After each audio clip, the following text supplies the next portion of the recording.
Supreme court में election tribunal तश्कील के Lahore high court फैसले के खिलाफ अपील पर समाअत आ चुकी। चीफ जस्टिस काजी फायज ईसा सरबराही में 5 रुकनी लार्जर बेंच समाअत करेगा। इलेक्शन कमीशन के वकील सिकंदर बशीर मोहम्मद दलाइल देंगे। लाहौर हाई कोर्ट ने 8 इलेक्शन ट्रिब्यूनल तश्कील देने का फैसला दिया था। इलेक्शन कमीशन ने लाहौर हाई कोर्ट का फैसला चैलेंज किया था।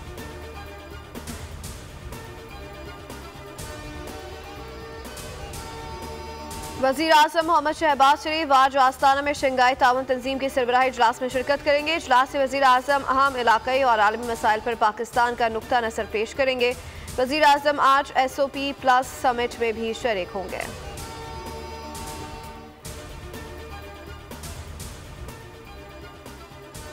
IMF के मुताबिक वफाकी काबिने ने 1 जुलाई से बिजली के बुनियादी टैरिफ में इजाफे की मंजूरी दे दी। ज़राए के मुताबिक नेपरा ने ₹5.72 फीसद इजाफे का फैसला हुकूमत को भिजवाया था।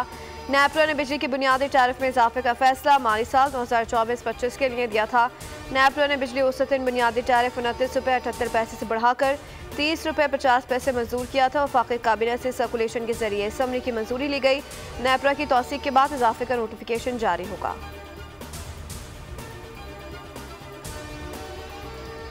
खैरपुर के करीब गांव पर डाकुओं का हमला, खवातीन और बच्चों समेत 12 अफराद जख्मी। गांव पर रॉकेट लॉन्चर फायर किया और जदीद असलहे से शदीद फायरिंग की गई। जख्मियों में 5 खवातीन, 4 बच्चे और मर्द शामिल हैं। 3 जख्मी खवातीन और बच्चों को तशवीशनाक हालत में कराची मुंतकिल किया जा रहा है। पुलिस के मुताबिक हमला बदनाम ज़माना डाकू रहीम फलफोटो ने किया।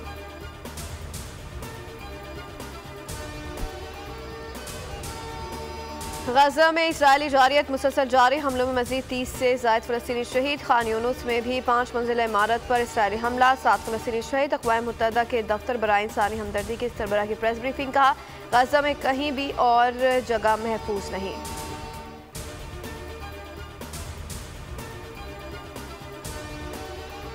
बरतानिया में आम इंतखाबात के लिए वोटिंग आज होगी। पार्लियामेंट की 650 नशस्तों के लिए अपोजिशन की लेबर पार्टी, हुक्मरान कंजर्वेटिव पार्टी समेत दीगर जमातों और आज़ाद उम्मीदवारों के दरमियान मुकाबला होगा।